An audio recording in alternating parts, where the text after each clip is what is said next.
वडवणी तालुक्यात तुफान गारपीट, फळझाडांसह उन्हाळ पिकांचे अतोनात नुकसान. कधी सुलतानी तर कधी आसमानी संकटाने नेहमीच शेतकऱ्यांचे कंबरडे मोडले आहे. पैसे नसताना उसनवारी, वेळ प्रसंगी कुटुंबातील व्यक्तींचे दागिने मोडून फळबागा आणि उन्हाळ पिके शेतकऱ्यांनी जोपासली. मात्र निसर्गाचा मोहरीपणा त्यांच्या मुळावर उठला आहे.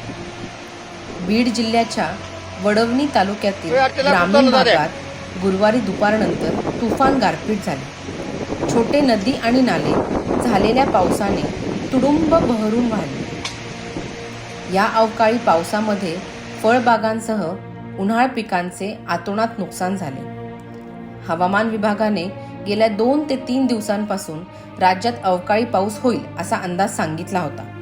गुरुवारी सकाळपासूनच बीड जिल्ह्यामध्ये सर्वत्र ढगाळ वातावरण होते. शहरामध्ये दुपारी 4च्या सुमारास वाऱ्यासह हलक्या स्वरूपातील पाऊस झाला.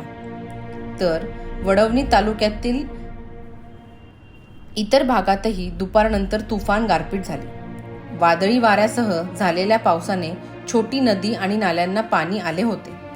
वादळी वारं आणि गारपिटीमुळे फळबागांचे मोठ्या प्रमाणात नुकसान झाले, तर उन्हाळ पिके जमीनदोस्त झाले.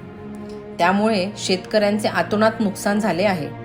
या गारपिटीमध्ये जनावरे, शेळ्या, मेंढ्या यांनाही मोठ्या प्रमाणात इजा झाली आहे. प्रशासनाने तात्काळ पंचनामा करून शेतकऱ्यांना मदत जाहीर करावी अशी मागणी शेतकऱ्यांकडून होत आहे. कृपा तालुका वडवणी जिल्हा बीड येथील श्री धनराज सावंत यांच्या शेतातील आंब्याच्या झाडांचं मोठ्या प्रमाणात नुकसान झालं आहे.